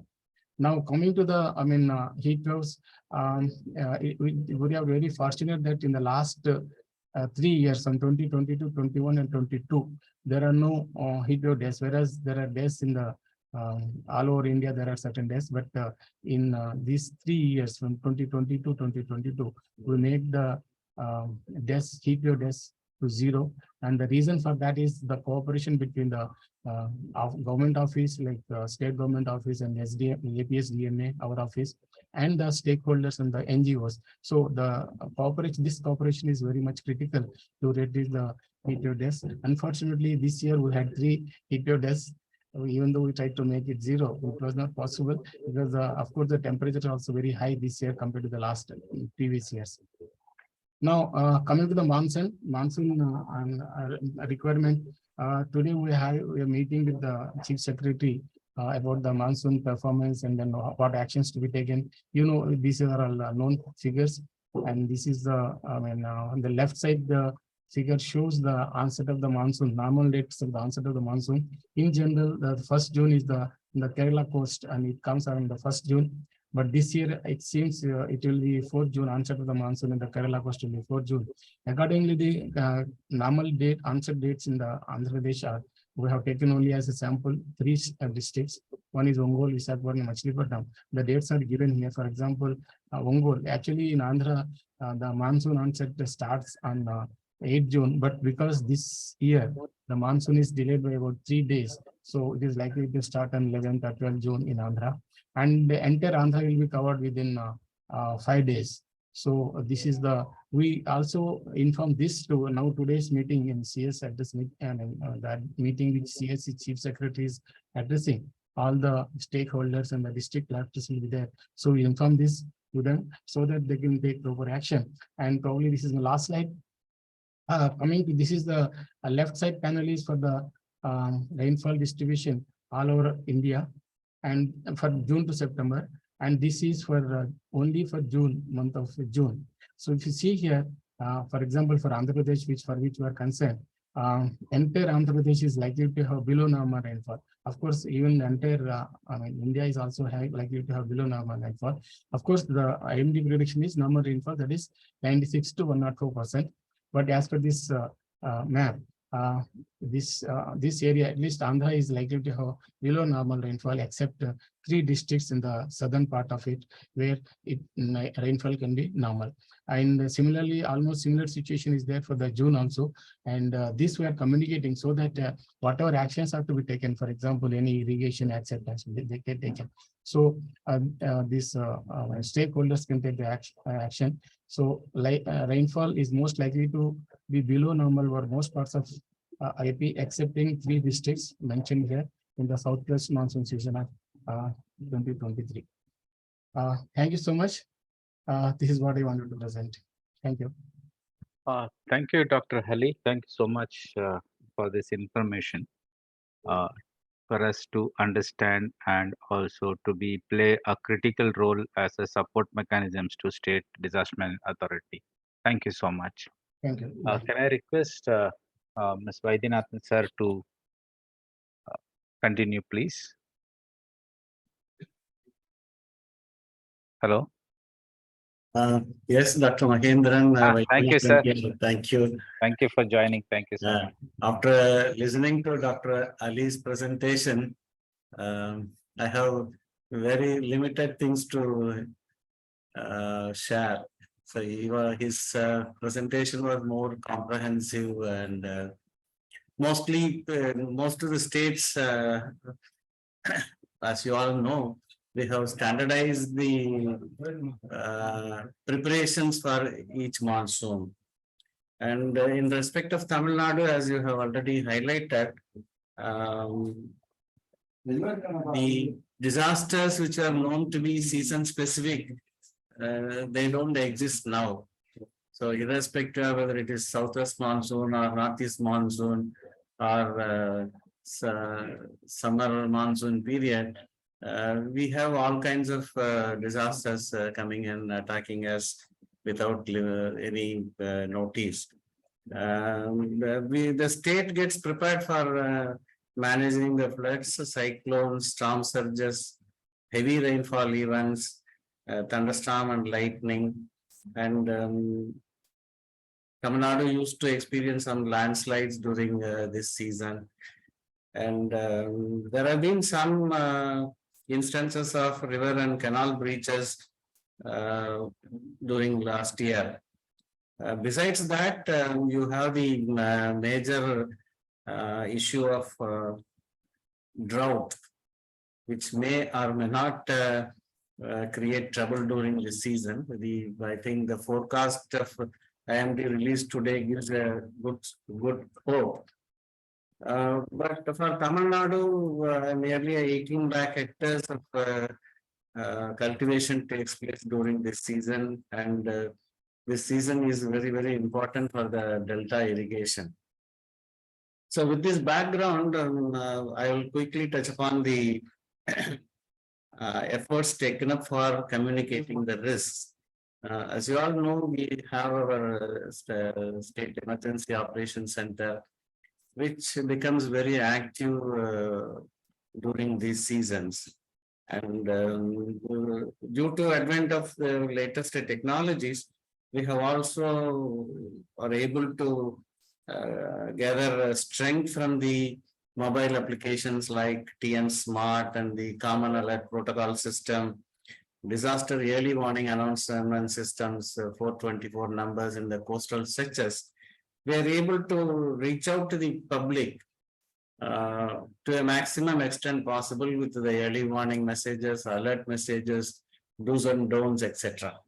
But still, there are about 1 lakh habitations in the state, and efforts are being taken up to reach out to them through the Atmamitra volunteers and community first responders with the alert and early warning messages. In terms of the institutional preparedness, yes, SDMA is prepared and may review the position very quickly around in a week's time. Maybe the SCSU will take up, or the SDMA itself will take up the review. DDMAs have been alerted, and they conduct their periodical consultation meetings with the stakeholders, NGO coordination centers, etc. We have interdepartmental zonal teams, about 600 plus members, to assess the ground level situation and come up with the preparations required at the field level. And in terms of response, yes, we have the support of the NDRF, and we have the state Tamil Nadu Disaster Response Force, which is kept in alert. They have, both of them had a very good participation during last year, 2022. And they are fully prepared to come and provide the rescue help. We have 121 multi-purpose evacuation shelters started in the coastal stretches. Plus, we have 5,000 shelters to accommodate any large-scale evacuations if they are required. In terms of prevention and mitigation, yes, this is the best season to provide, take up more water harvesting works. These all happen as part of the ongoing projects and programs of the state. So construction of check dams, recharge structures, repairing the previous old structures, etc., and cleaning up the river streams and canal streams, and cleaning up the spans of the bridges and culverts, etc., to avoid any accumulation of flood waters. Those works are being taken up.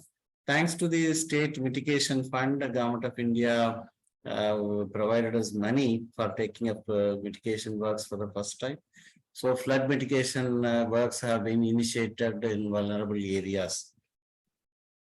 So there is a culture of safety being practiced here. So this is before every monsoon season, we alert people to take care of the school safety, hospital safety issues, building safety, particularly fire.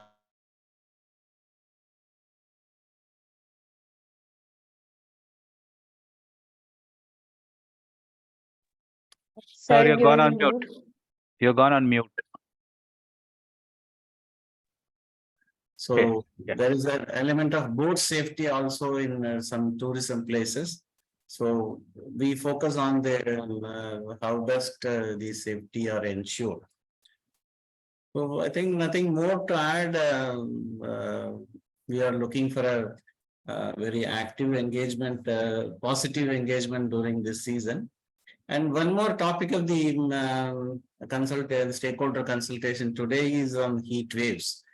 And heat waves, yes, there has been serious discussions and guidelines issued to DDMAs and various line departments. But I want to just to touch upon a few points on the people side of heat wave management. This year, there has been very serious efforts by the public health department to reach out to the people and educate them on the likely impact of the heat waves and what prevention they should take care and what should do and what they should not do, etc. Plus, the department is fully prepared to handle any mortality is one part of it which is not reported due to heat wave, but the morbidity issues and comorbidity issues are being taken care of in the right way. But personally, I feel heat wave is still an unfunded mandate. So there has to be a bigger focus on the mitigation aspects, especially creating bioshields and oxygen parks, etc. in the hotspot areas. And a greater focus on how best we can reduce the hotspot areas in cities like Chennai. I feel the part of the heat wave impact is more due to the kind of air conditioning effect in many of the buildings. In our own building, if I just get out, I feel like having jumped into a hot pan. So there has to be a total reorientation on building construction aspects also, which is a larger issue. So why I'm mentioning is Spare India can take it up and UNICEF also can take it up on the other dimensions of heat wave and how mitigation can be initiated to manage this. Otherwise, requesting people to drink ORS solutions, drink water, drink buttermilk is always there.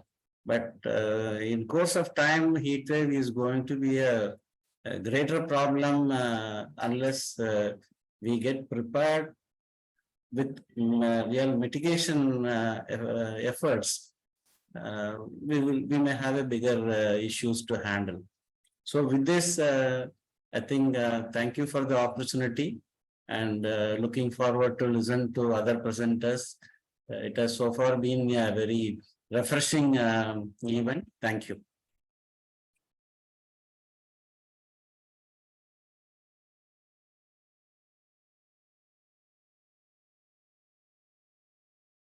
Dr. Mahendran? Sorry. Thank you very much, sir, for this wonderful sharing of the state's preparedness and also to seek how the civil society groups can actively participate in this process. Thank you very much. And I request Mr. Srinivas Reddy from Telangana to share his thoughts, please. Srinivas, sir. Hello. Srinivas Garu. In case Mr. Srinivas Reddy from Hyderabad is not able to connect, can I request Mr. Gautam Jilani from Goa to present his thoughts, please? Hello? Can others hear me? Yes, sir, you're audible. You're audible. Mr. Gautam? Gauhar, sir. Sorry, Gohar Jilani, please. Are they present? Yes, sir, he's present. Sure. Yeah, Hello, he's am I able audible? to. Yes, sir, you're Mr. audible, Gohar sir. Jilani, thank you so much. Please request to share your thoughts and your preparedness from Goa SDMA, please. Over to you. Thank you so much, Rajaramji. So basically there was some network glitches, so I was finding it difficult to connect, but thankfully I connected lately. So I hope I didn't made you wait for so long. So from Goa SDMA, I believe Under Secretary Ma'am Ms. Sapna Bandokar might have briefed you about what have been the previous challenges and then what Government of Goa has done. So I may just like to add a few thoughts, although most of it has been said. So with respect to the very specifically on monsoon preparedness and then heat wave, so we were not having a very robust and systematic heat wave action plan, but thankfully we have prepared a very good heat wave action plan. Of course, taking references from the leading states which pertain to coastal areas only, and according to national level guidelines. And then besides, from the past few years, we have experienced that there is considerable increase in the temperature, especially in the month of March. I remember, last year in the month of March, the temperature rose by 5 degrees. It was increased. So that way, to take a follow-up action, we immediately issued the advisory. But like I said, that we were not having a proper plan. So now the plan is in place, and then it will be approved very soon. And then we have in that plan tried to involve all the stakeholders from the government side, from the humanitarian sector as well. And with respect to rainfall, in coordination with IMD Pune, the government of Goa has initiated an annual statement. Normally, it is issued for the whole country by IMD, but they have started with at the state level as well. So, in consultation with IMD Pune, we have started this annual statement wherein it gives us the actual analytical view of how the rainfall patterns are changing and how there is the variability in the temperatures, so that it may help us in planning and then addressing to the challenges that are with different sectors like agricultural sector, then forestry sector. I may like to mention here to put it on record that this year, in the month of March, we experienced a chain of forest fires. So we had a dry spell from 6th of March till 11th, and in the same week, we experienced a continuous chain of forest fires. But due to intervention and then continuous support from the national level authorities, and then continuous efforts from the forest department and including the fire services, so we were able to meet that challenge. But that is again somehow which is related to challenges with respect to climate change and weather related events, like we experience the dry spell, and that's how it exacerbates the situation. So to deal with upcoming monsoon season, we already have conducted the SDMA level monsoon preparedness meeting, which was chaired by Honorable Chief Minister, sir, and which happened on the 15th of current month. So that way, all the line departments have been directed to have all the arrangements in place. And especially to sum it up, we have updated our communication plans at the district and the state level. So same have been circulated to all the departments. And then they have been kept available at the Goa SDMA website as well. That will be coupled with the establishment of control rooms, which normally used to happen during the monsoons. But now government has taken the decision that control rooms will be active 24/7 at the state level, district level, and at the taluka level as well. Besides, plans have also been updated. Yeah. Yeah. So, hello. Hello. So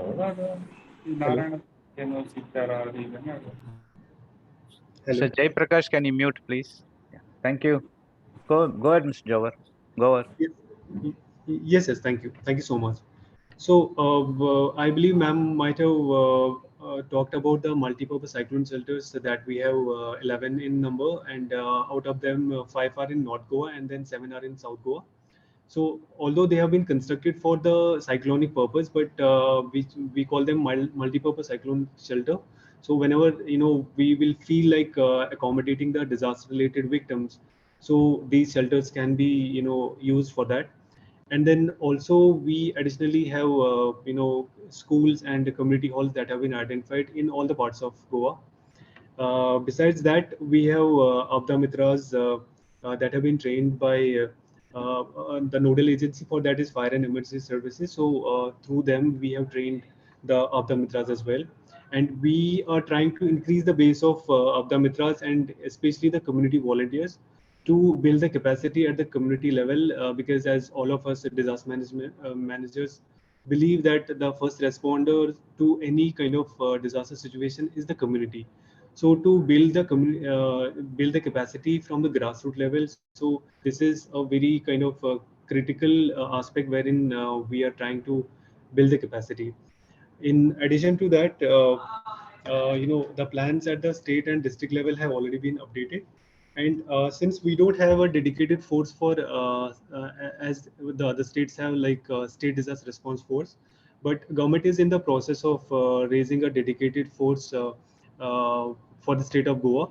And soon we may be having a force. And in addition to that, we will be having a unit of National Disaster Response Force in Goa also, because at the times of emergency to lift the National Disaster Response Force, the nearest unit is 5th Battalion Pune. So from Pune to airlift the same force at the times of emergency in Goa, it takes some considerable time. To reduce the same time, we are in the process of establishing one company or one unit of the NDRF in Goa only. So in peace times, they will train our SDRF, which we are going to raise, and then in the at the times of emergency, they on the request basis may complement the response mechanism so that the precious lives are saved, and then we can mitigate the impact due to disasters. So as of now, government of Goa is geared up, but like I said, no system in the whole world is perfectly prepared for any disaster, because disasters are always dynamic and then they always challenge the capacity of any system. So, but the main goal is to mitigate the any impact that we may anticipate from the incoming monsoons. And definitely, government is always having dearth of resources, and then the available resources may not always be enough. So that's how the involvement of the humanitarian sector, that includes NGOs, CBOs, CSRs, and the state level IAGs. So I must congratulate Sphere India for providing this platform for the IAGs and SDMAs of the southern states to come up on this platform and then share the challenges, understand the challenges, and then address to and try to address the gaps that are there, so that the best practices that if we have the common challenges, then of course if our neighboring states have some best practices, so that we can replicate the same best practices to mitigate any kind of impact that we may anticipate from the monsoons per se, especially the extreme events, and that include heat wave as well. So with these words, I may like to again uh, congratulate Sphere India, all the neighboring states from the southern India, and all the IAGs that have through this platform share their thoughts. These thoughts were really insightful, and we also have noted down some of the very valuable points that we may try to inculcate in our preparedness mechanism. So with these words, I may like to again thank you. Thank you so much.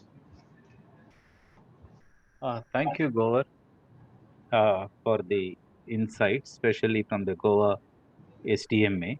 I think many of us wouldn't have much understanding about Goa's SDMA interventions. But today, I think we have got an understanding how MPCS and the preparedness has taken place for Monsoon. Thank you so much. Can I request Mr. Srinivas? Srinivas Reddy from Telangana. Sir, I think he's facing some technical issues. We were not able to contact him also. So I think we can move on to Yes. Sharanappa, sir. I think, okay. Mr. Sharanappa.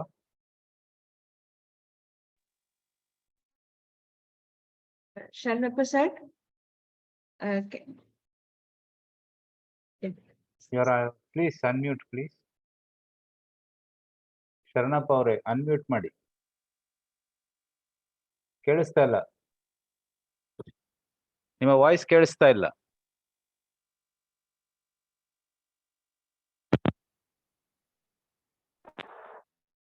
Hello. Yes, Mr. Sharanappa, please go ahead. I think you have only about 3 to 5 minutes, please.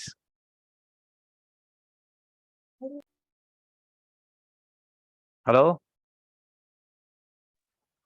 Sir, are you audible? You're audible. Hello? I think you're audible. You will have 5 minutes, please, because of time shortage. Okay, sir. So we request you to present in 5 minutes, please. Go ahead, Yes, Mr. sir. Sharanappa. You're on mute. Yes, sir. Yes, sir. Hello, sir. My name is Mr. Sharanappa Bharti from Secretary Sadhana Raichur, Karnataka. Sadhana is working in Karnataka we are close associated with Spare India. We are working with in the flood situation and in North Karnataka area. So we have formed one working committee with local CBOs and NGOs and also local body. We are getting very good response from Jilla Panchayat and local STMC persons to rescue the people. So many people affected by the flood affected in the remote Krishna and Tungabhadra rivers. So we are working, and also our group is working in Bangalore urban area in heavy rain flood situation. So we can help some of the donors and local supporters and SPMC also. So this is our Karnataka situation, and also I thanks to Spare India. They give in time support and linkage, and also how to move the working group like that, sir. So this is a brief introduction.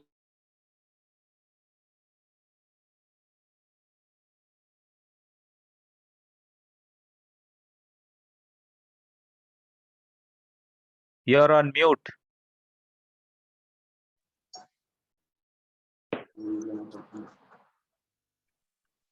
ತಾವು phone ಅಲ್ಲಿ ಇದ್ದೀರಾ?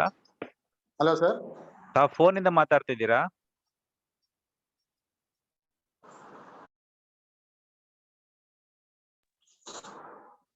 ಶರಣಪ್ಪ ಅವರೇ ಮಾತಾಡಿ. Sir ಈಗ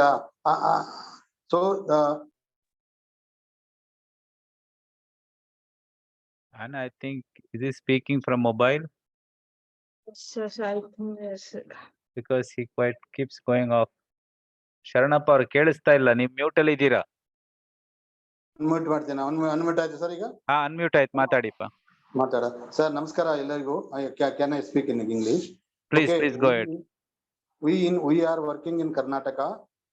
So Sadhana is a lead NGO in the IAG Karnataka. Last 2-3 years back, we are a North Karnataka area heavy flood affected in Bijapur, Raichur and Bagalkot area. So we are formed a working committee to the covering the CBOs and NGOs and local authorities. We are getting good response from Jilla Panchayat also. So local SDMC and our group members also working in Bangalore urban area, which is the last year flood affected area. So many vulnerable groups affected, covering the disabled people, transgenders, and some of the remote slum area people, the rescue the peoples also with help of local SB groups and Rotary groups also. So I thanks to the Spare India, they given in time inputs and how to work with the SDMC and government officials. So like that, we are doing small way of in the Karnataka, sir. This is the brief introduction of the Karnataka IAG activities, sir. Thank you, sir. Thank you for giving an opportunity to spare my ideas in the group, sir. Thank you so much, Sharana Paure. Thank you so much. I think with this particular session, I think we're coming to an end. I would just like to summarize the discussions that has taken place. I think there are few issues that we need to look at from what has been presented and our preparedness, especially in case in Andhra Pradesh, we have below rainfall. The rainfall is below average. Then I think the agriculture department would be preparing its contingency plan. But as SDMA, what would be our role and what kind of a support mechanisms we ensure in the month of August, September, if there is a drought situation, if some of the districts or some of the blocks or mandals are declared drought. So that involves a lot of participation from civil society groups. Similarly, we have seen rest of the states, almost every state in South India, as we talked about, the chief ministers have held a meeting to understand the monsoon preparedness from the respective departments. But only question that comes is how do we ensure that is being followed up by the guidelines issued by the SDMA is being followed up and implemented at the ground. And most importantly, how would the district DDMAs would coordinate with the local civil society groups and the communities at large, because they are a critical component in ensuring that we are able to reach out in case there is a humanitarian response requirement. And preparedness is a continued process, and it will never end, because every time we prepare, the resilience will depend upon the impact of a particular hazard event. If the hazard event is manageable, then our trauma is manageable, so is our preparedness and resilience. But we see an important aspect that we need to look at as a response preparedness. We have been preparing for monsoon, we are preparing for floods, we may be preparing for drought. But the question is, how is the other sectors? As SDMAs, we may have a good preparation, but every department has got a critical role to play, and SDMA needs to look at how it can coordinate with the health department, because any hazard would have a different kind of requirements. Health support would be required. We require education support, because in case schools are taken as a temporary shelters, then how do we ensure the school children who are staying there can continue their learning? If it is Anganwadi centers, how do we take care of children below 5 years? Similarly, water, sanitation, and hygiene. So these are some of the where different departments coordinate. And I think that we are following up with the civil society groups who have their own specialization. Every NGO may not have specialization in everything or in disaster management, but their specialization could be in education, in water management, in sanitation as such. So it is important that civil society groups would look into their own sectors and coordinate with the respective departments would be a bigger support to the state. And also the multipurpose cyclone shelters now is a very supportive mechanism for SDMA and also to communities, even if it is for floods or cyclone. I think that could be utilized as a shelter. So we are seeing a changed scenario with the state governments, especially with SDMAs, with the technical support from people like Halli, people like Mr. MSV. Then we have people from Gaukar Jilani. So these are people who play a very critical role in the SDMAs, who build the technical support the state requires. We thank them for their participation and their involvement with SDMAs and see how best that we can work on it.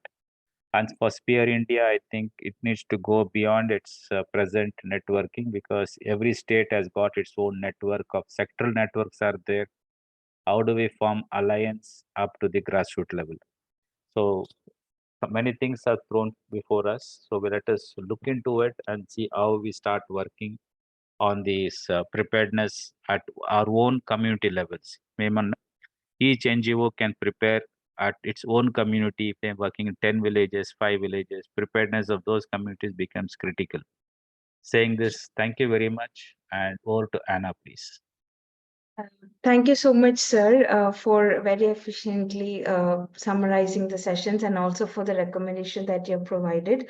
It's more than evident that the idea of localization and more coordination is very needed in terms of disasters, like in for the preparedness, for the planning, and also for the implementation.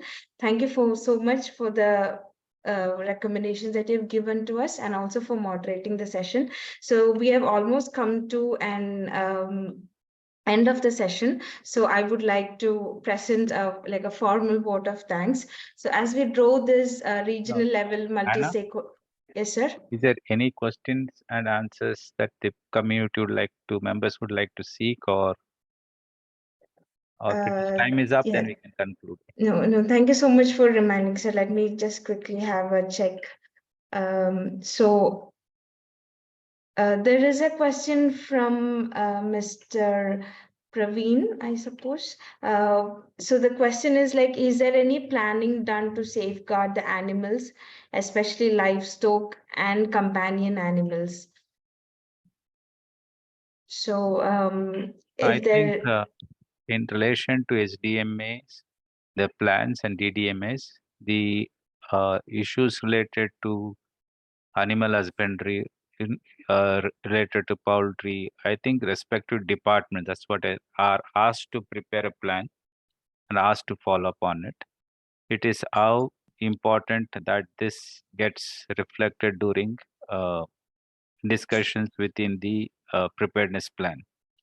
And the states are bound and are also have understood that importance, and even the minimum standards for support from to SDRF grants are also covers the impact on small animals and big animals. I think that is included in their plan, because they need to reflect when they seek any kind of a support. So that is inbuilt now. Exactly. So I hope Praveen, do you have any follow-up questions on that? Thank you. Thank you, Mahinda ji. Like as you said, it has been coming up with respect to animals inclusiveness for the disaster risk reduction planning and all, but it's not to be more mainstreamed is what I believe, especially with the data available. So the except from some SDMAs, we do not get proper data on animal loss, let's say livestock or companion animals. So there is a higher chance for livestock, but with respect to street animals and all, I don't see any means of data collection tool or anything that is happening in that area. Also, a shelter, if you see permanent shelter like the multi-purpose shelter we were in Goa, Odisha, and all we have. A shelter for animals is something which we can look forward to, which are closer to human shelter, and also an evacuation plan for them. The relief supply also, like medical units to be kept, and relief materials are to be kept in respective animal husbandry departments and with the storage facilities available for DDMA. So a proper response plan can be made, and also with respect to preparedness measures, more inclusiveness of animals in the disaster management planning system at national and state level. Though we have things started coming up, UN has also been talking about animal welfare and DRR recently. Last NDMP has a chapter talking about the DRR of animals. But when it comes to the state level or more granular levels, the implementation part or the planning part itself has to be improvised, is what I believe. Thank you, Praveen. I think this input is good. I think, as you said, there needs to be a response plan. I think they would be looking into it. I think it is a continuous process that we need to advocate. I think in 2016, they had a national plan, national DM plan for animals. I Yes, think that has right. not been followed up at the state to Yes, take some yes, inputs into the SDMPs. I think we should look into that also. Thank you so much. absolutely. And I work with Human Society International India. We work on the animal welfare and protection field, and I manage the disaster management department. So we'll also be happy to work with the STMs for implementing such plans and guidelines, if Thank that's you. possible. Thank you, Praveen. I think we will look into that, and we also request STMAs to discuss on this. Thank you. Thank you so much. Thank you so much, Praveen. Like, if you could put down your name and your organizations, maybe if anybody wants to contact you, it might be helpful for them. Also, like, since we were talking about inclusion, so there was one more question about if any states have any particular measures or inclusion strategies for differently abled persons in the disaster management plan. Yeah, I could. The Kerala State Disaster Management Authority and the Kerala government has taken a proactive stand to address the issue of differently abled persons, both in times of humanitarian response as well as preparedness. The module developed by SDMA is considered and has been adopted by the national NDMA, and they're trying to share it with respective other SDMAs to see how best that inclusive disability people with challenged are part of the whole process. I think one can look at the Kerala SDMA for its intervention with the disabled. And we also see many of the MPCSs also have certain aspects like a ramp being constructed at the MPCS. I think the focus has moved, the focus has increased, which was not earlier. I think as I was telling Praveen, it is a continuous advocacy with the state SDMAs. I think most SDMAs are open to the new thoughts, new ideas, and they're trying to incorporate as best as possible. But the major question is that the team at most SDMAs are very limited, and the role being coordination, monitoring. I think that has to be further strengthened so that the respective departments can play a bigger role on this. Thank you so much for that, sir. I hope, Ramya, your question was answered. Is there any more questions? You can raise your hands, and any more questions regarding the state strategies, or if anybody wants to add anything.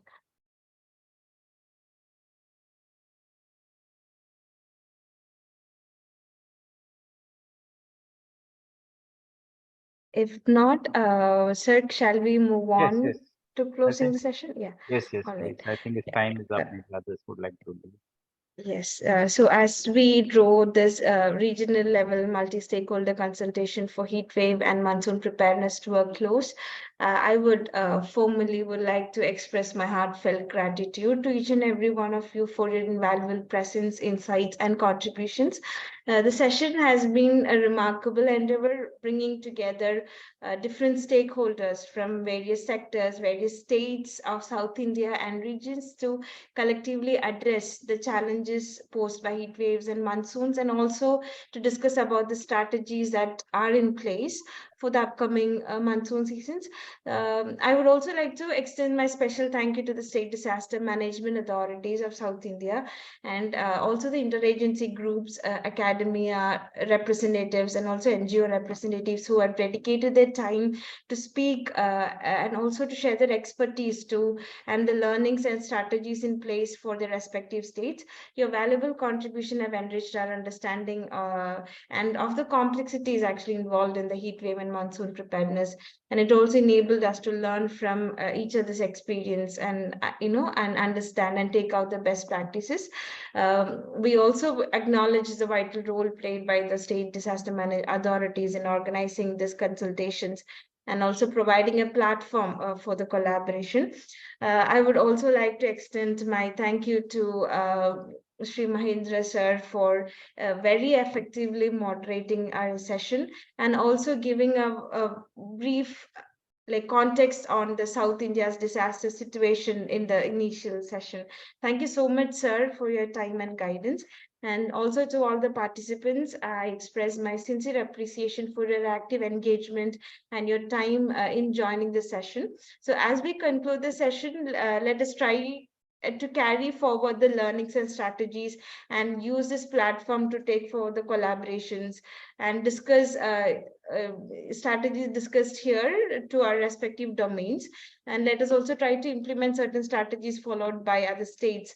By doing so, we can ensure that the key outcomes of these consultations translate into tangible and beneficial actions for our communities. So once again, thank you all for joining us. Thank you all for your time.